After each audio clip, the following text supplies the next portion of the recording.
Welcome back to Ground Zero. Today, we journey back to a year brimming with both anxiety and artistry. A time when the world felt poised on a precipice. 1938 witnessed economic hardship and the chilling rise of global conflict. Yet it also offered moments of innovation and resilience, a peculiar blend of despair and determination. It was a year that demanded escapism. And as always, cinema stepped up to meet the call. We have carefully considered the cinematic output of that period, sifting through a fascinating landscape of storytelling and technical achievement. From sweeping dramas to lighthearted comedies, the films of this era offer a unique reflection of the hopes and fears of the time, and a glimpse into the cultural currents shaping a world on the verge of immense change. We've shortlisted 10 films that we believe best encapsulate the spirit and artistry of that year. These 10 pictures represent, in our estimation, the very best that filmmaking had to offer, and we're eager to share our deep dive into each of them. Let's get to our rankings. Coming in at number 10, we have Olympia Part 1 Festival of the Nations. We find ourselves transported back to a pivotal moment in athletic history, a celebration of human potential unfolding on a grand scale. This film isn't merely a record of the games, but a lyrical exploration of the spirit of competition, showcasing 21 events and culminating in a breathtaking marathon finish. It captures a snapshot of global unity, ambition, and the pursuit of excellence. The sheer athleticism is powerfully portrayed through the performances of the competitors. David Alberton commands attention with his high jump, demonstrating incredible focus and technique. Arvo Askela pushes his limits in the 10,000 meters, a testament to endurance, while Jack Beresford carries the British flag with regal pride. Each athlete embodies dedication and skill, forever etched in sporting history. We observe themes of physical perfection and national pride intermingle, creating a spectacle that resonates across cultures. The film doesn't just document achievement, it elevates it, transforming each contest into a mythic struggle. Olympia Part 1 remains a monument to the power of the human form and the enduring legacy of the Olympic Games, a timeless tribute to dedication and prowess. Coming up next is Alexander Nevsky. We delve into a sweeping historical drama, a powerful tale of resistance set against the backdrop of the 13th century. The narrative follows Prince Alexander Nevsky as he unites a fractured land to confront a relentless invasion from the Teutonic Knights, a formidable force seeking to conquer Russian territories. The story unfolds with stunning visuals and a compelling portrayal of courage in the face of overwhelming odds. Nikolai Cherkasov embodies the strength and nobility of Prince Alexander, leading with a quiet determination that inspires his people. Nikolai Okaflov brings a robust energy to Vasily Buslai, a warrior eager to prove his valor. Valentina Ivashova as Olga Danilovna portrays a resilience born of circumstance, offering a beacon of hope amidst the growing conflict. Andrei Abrikosov delivers a compelling portrayal of Gavrilo Aleksik, striving for recognition.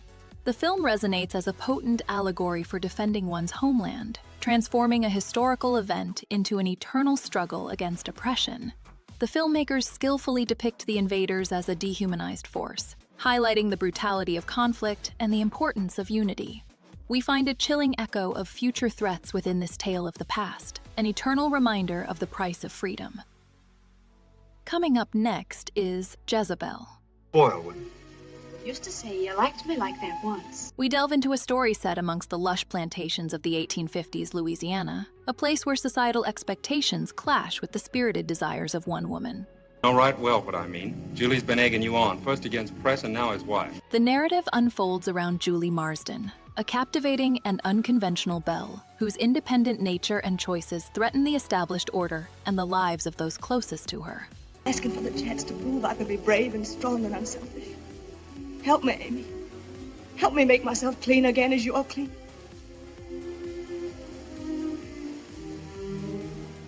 Let me prove myself worthy of the love I bear him. It is a tale of passion, reputation, and the consequences of defiance. It's too risky for a white lady, Miss Julie. Me, I kind of mixed it with the night. But them sheriff folks ain't fooling. They're shooting first and action after us. Betty Davis powerfully embodies Julie, portraying a complex character with raw emotion and captivating intensity. You're sure it's the dress? It couldn't be that you're afraid. Afraid somebody will insult me and you'll find it necessary to defend me. Henry Fonda as Preston Dillard delivers a nuanced performance as a man torn between societal obligations and personal affection. I'd better drain the swamps and clean up the city. Margaret Lindsay as Amy brings a quiet strength to the screen, while Donald Crisp's portrayal of Dr. Livingstone offers a grounding presence. You needn't apologize to Mr. Cantrell. I'm sure he's capable of defending his own insinuations. Faye Bainter as Aunt Belle Massey captures the heart with a performance that garnered deserved recognition. Maybe I love her most when she's her meanest, because I know that's when she's loving most. This film explores the delicate balance between freedom and constraint, and the price women often pay for challenging norms. Why, Miss Julie, I'll never go into a bank if I can help it. Seems like they're mostly studying how to get something away from somebody. The narrative skillfully examines themes of honor, forgiveness, and the enduring power of the human spirit. Did he lose his capacity to drink like a gentleman in the North, too?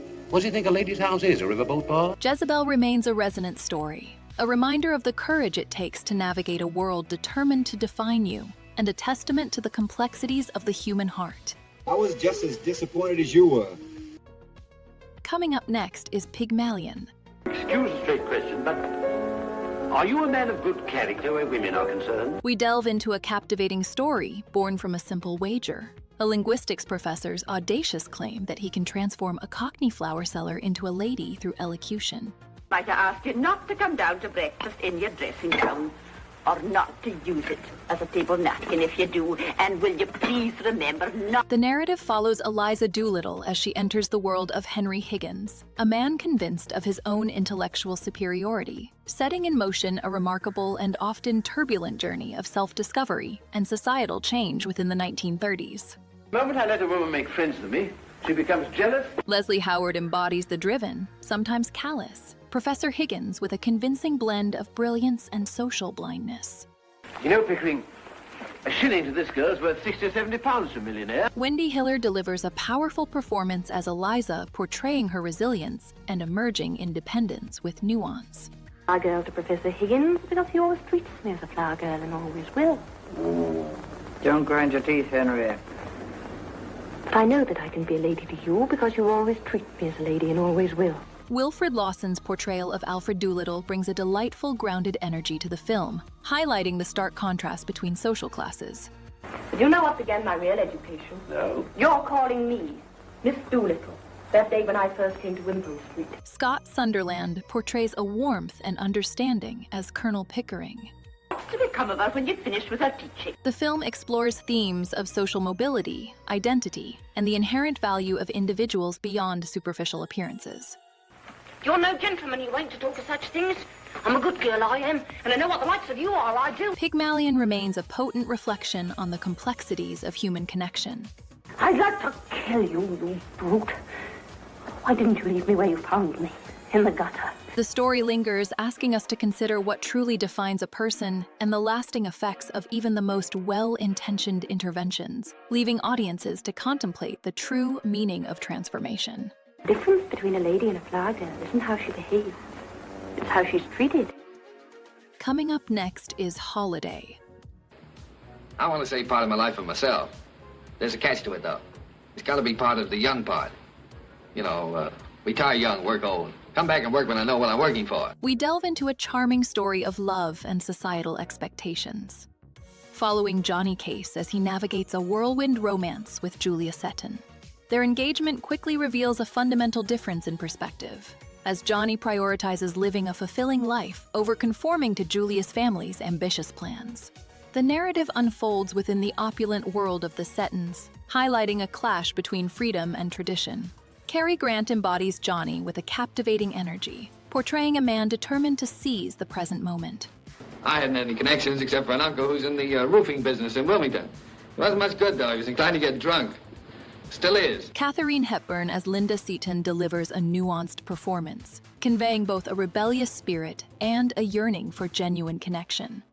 If he wants to dream for a while, he can dream for a while. And if he wants to come back and sell peanuts, oh, how I'll believe in those peanuts. Doris Nolan beautifully displays Julia's internal conflict, torn between her upbringing and her affections for Johnny. No, I've been working since I was 10. I want to find out why I'm working. The answer can't be just to pay bills or to pile up more money. This film from the 1930s delicately explores the pursuit of happiness, challenging the conventional notions of success.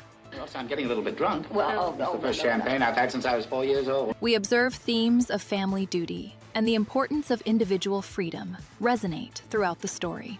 Where do you end up? Where does everybody end up? You die. That's all right, too. It is a celebration of living, authentically reminding us to cherish the present and define our own meaning of a well-lived life, a sentiment that continues to feel vital today. Coming up next is Angels with Dirty Faces. What earthly good is it for me to teach that honesty is the best policy when all around they see that dishonesty is a better policy? We delve into a compelling narrative from the 1930s, a story of two boyhood friends whose lives diverge dramatically. I think in order to be afraid, you gotta have a heart. I don't think I got one. I had that cut out of me a long time ago. Rocky Sullivan and Jerry Connolly find themselves on opposing sides of the law, one embracing a life of crime, the other dedicating himself to the church. If I don't get that dough in 3 minutes, Fraser's going to be splashed all over the best hideout in town. The film powerfully portrays their enduring bond as they navigate a complex world fraught with moral challenges and difficult choices. You've been a hero to these kids and hundreds of others all through your life.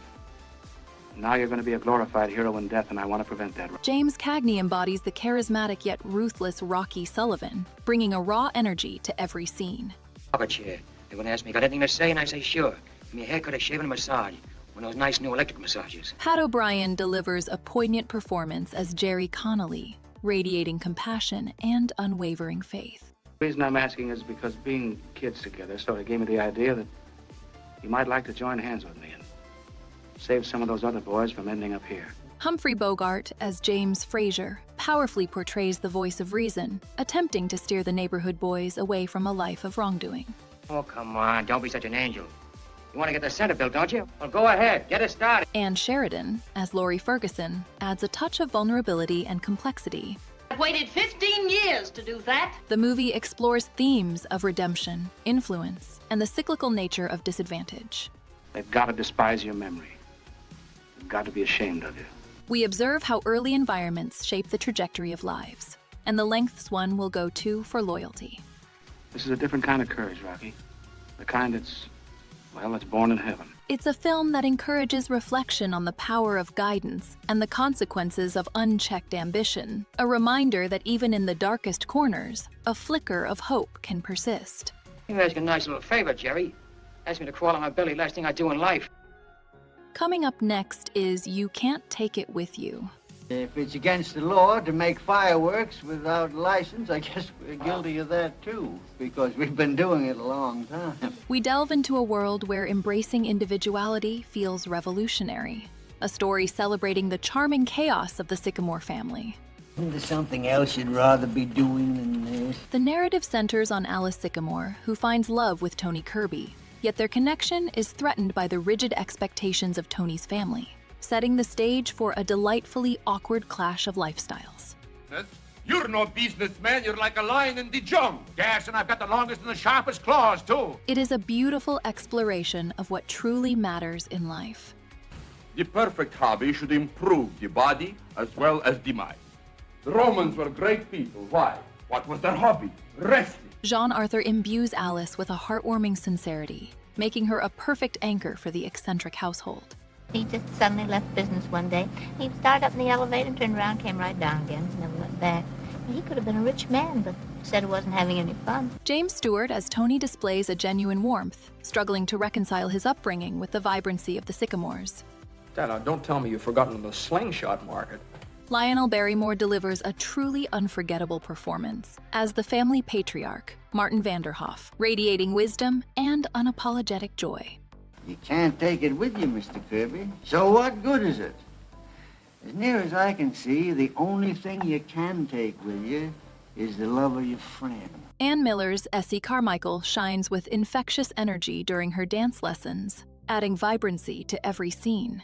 Poorer than any of these people that you call scum, because I'll guarantee at least they've got some friends. This film from the 1930s resonates because it gently challenges conventional notions of success and happiness. Constitution. The Constitution's been paid for years ago. We find that the story cleverly uses humor to critique societal norms, emphasizing the importance of family and living authentically.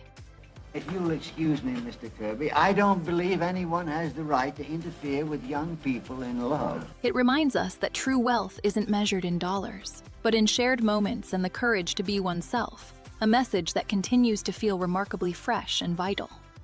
When things go a little bad nowadays, you go out and get yourself an ism and you're in business. Coming in at number 3, we have The Lady Vanishes. Boris, Miss Henderson speaking.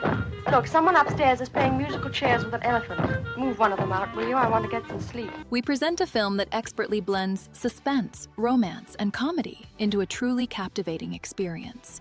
I never think you should judge any country by its politics. After all, we English are quite honest by nature, aren't we? The story unfolds aboard a European express, where a young woman named Iris finds herself embroiled in a perplexing mystery, when an elderly companion seemingly disappears into thin air. I don't see how a thing like cricket can make you forget seeing people. As the train carries its passengers onward, Iris is forced to confront a disconcerting reality, as those around her deny ever knowing the vanished woman. You're the most contemptible person I've ever met in all my life. Confidentially, I think you're a bit of a stinker, too. Margaret Lockwood embodies Iris with a spirited determination, wonderfully portraying her growing concern and relentless pursuit of the truth. I've no regrets. I've been everywhere and done everything. I've eaten caviar at Cannes, sausage rolls with the dogs. I've played baccarat at Biarritz, and darts with the rural dean. Michael Redgrave provides a charming and supportive presence as Gilbert, his chemistry with Lockwood elevating the unfolding romance. You're the most contemptible person I've ever met in all my life. Confidentially, I think you're a bit of a stinker, too.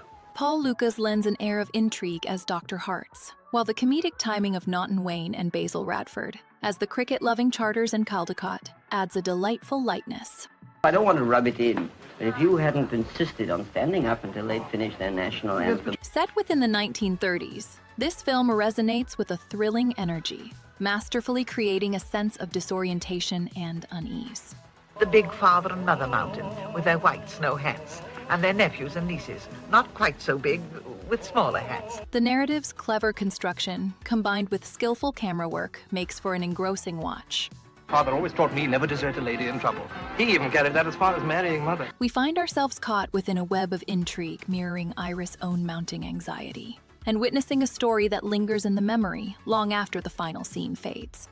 Don't you? Well, if that's your attitude, obviously there's nothing more to be said. Come, Caldecott. Coming in at number 2, we have The Adventures of Robin Hood. Earloppings, the beatings, the blindings with hot irons, the burning of our farms and homes, the mistreatment of our women. We journey back to the medieval era, a time of regal courts and shadowed forests, where noble outlaw Robin Hood rises against injustice. What a pity her manners don't match her looks, Your Highness. With the rightful king absent, the land suffers under the cruel hand of Prince John and his nefarious sheriff. This is a spirited tale of courage, loyalty, and a fight for the common person, all captured with sweeping grandeur and thrilling action. Death to kill the king's deer? Yes, and death from uncle if I don't. Errol Flynn embodies the legendary hero with unmatched charisma, bringing a playful energy to every sword fight and daring rescue. There's poor Gisborne so in love with Marion he daren't say boo to her, and this saucy fellow gives her better than she sent.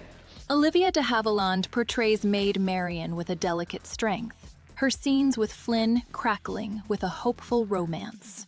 Then you do love me, don't you? Don't you?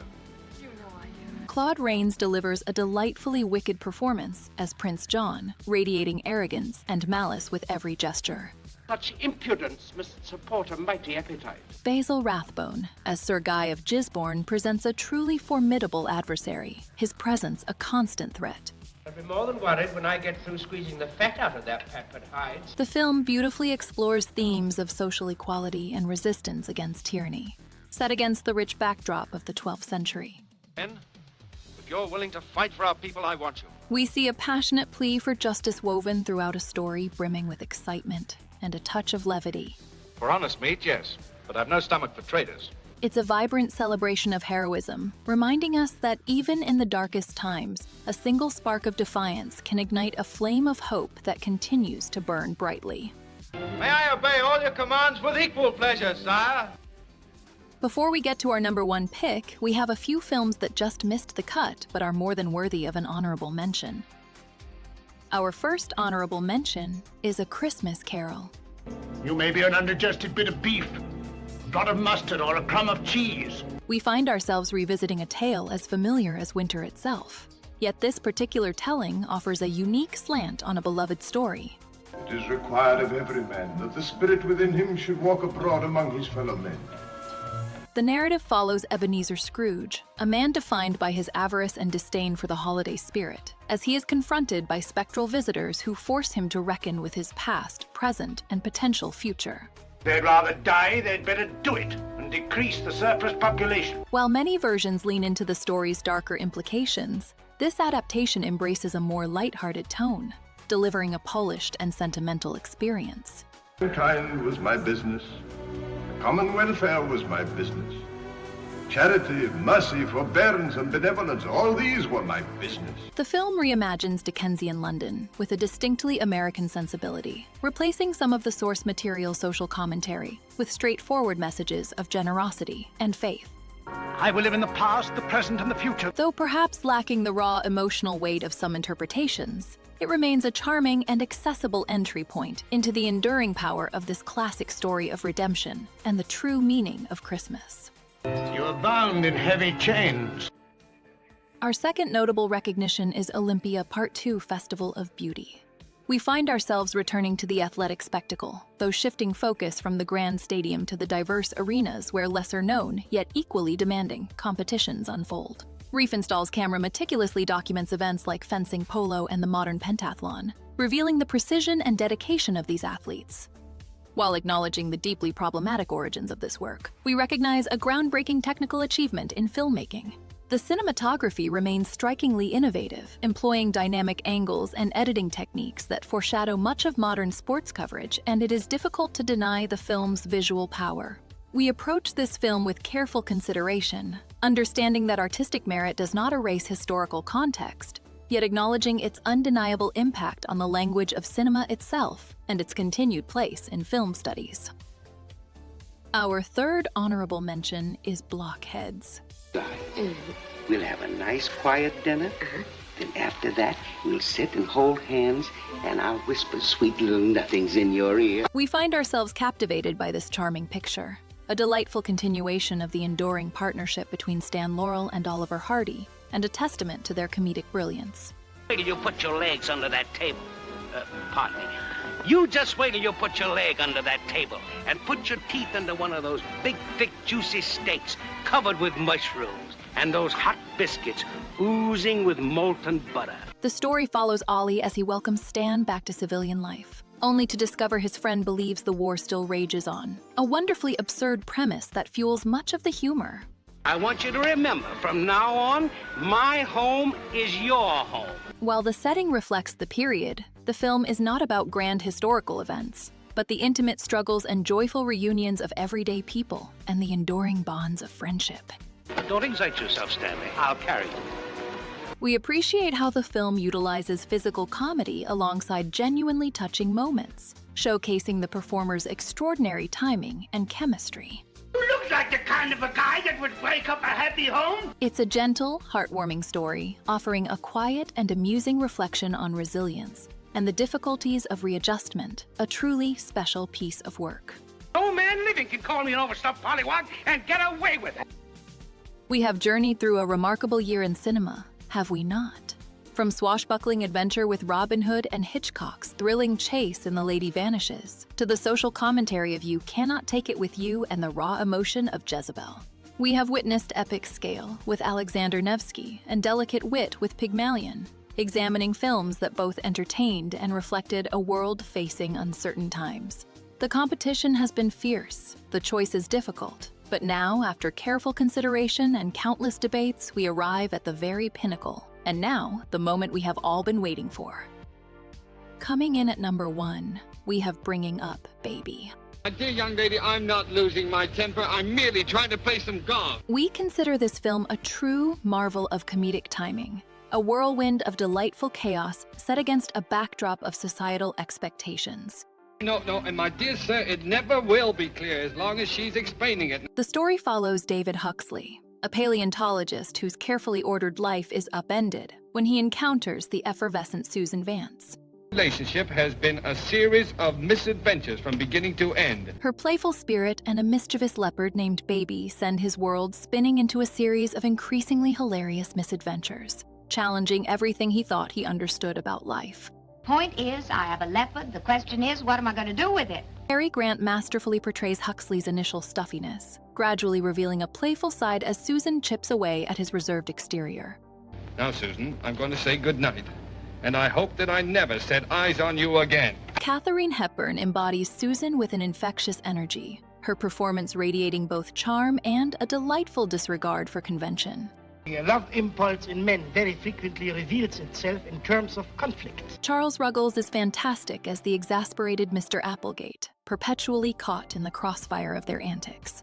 When a man is wrestling a leopard in the middle of a pond, he's in no position to run. The film brilliantly subverts expectations, examining themes of freedom and spontaneity. Well, it's perfectly simple. Just tell him that you met someone that you knew and were detained. It playfully dances around traditional gender roles, offering a surprisingly modern message for its time. Get me out of this cooler and I'll unbutton my puss and shoot the works. We find the film's enduring appeal lies not just in the laughter it provides, but in the warmth and genuine connection that blossoms amidst the mayhem. A reminder that sometimes a little chaos is exactly what we need. If you don't stop nagging, I won't help you arrange matters with Whooping. Well, somehow I have So we have journeyed through 10 truly remarkable films from 1938, exploring everything from screwball comedies and sweeping dramas to chilling horror and thrilling adventures. It was a year of captivating stories and performances that continue to resonate, and we believe these selections represent the very best that cinema had to offer during that period. But what about your favorites? Do you agree with our picks, or did we overlook a cherished classic? Let us know in the comments below, and more importantly, tell us which era of film you would like us to explore next. Don't forget to like this video and subscribe to Ground Zero for more deep dives into the world of cinema.